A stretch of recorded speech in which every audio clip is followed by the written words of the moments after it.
Teachers are quitting because they can't handle Gen Alpha.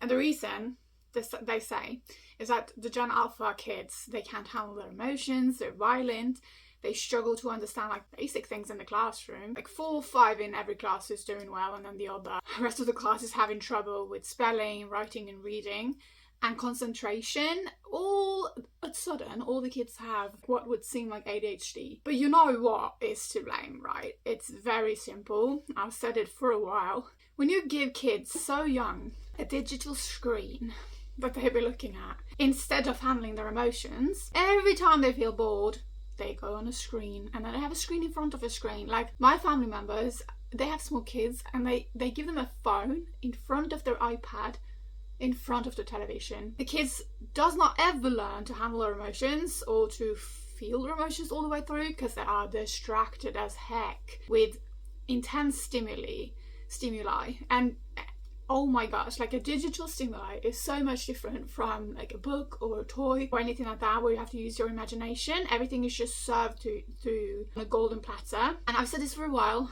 I knew that these kids were going to get trouble from being on screen at such a young age. I'm not saying you shouldn't give your child a phone ever, but I would give my kid like a dumb phone if I had kids. Like that's how I feel now. Of course I don't have kids right now, so I mean that could change, but in my opinion, like I would never give my baby an iPad. Never. You're not staring into the iPad. No.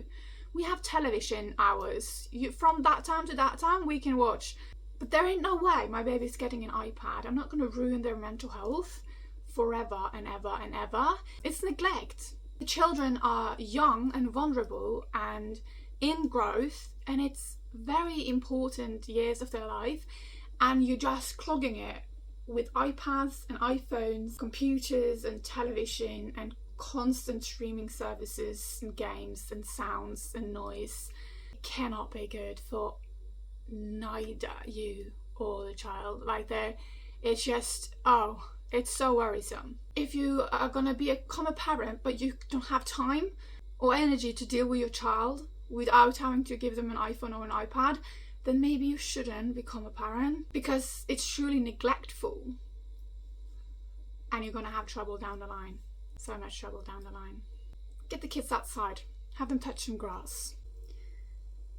And least of all, don't get me started on the whole parents and their phones and little kids, tiny kids, when you're out trolling your little trolley with your kid and you're on your phone and the kid is like, "Mom, hello mom, please make eye contact with me, mom," or dad. And you're just like, it's extremely stressful for the child. It's really bad for the child. This is the modern call face experiment. It's become so normal. It's average. But Google call face experiment. It's the same thing. It's the same thing. Why are you not looking at me, mom? Why can't I reach your eyes, mom? Mom. Extremely stressful for the child. Extremely.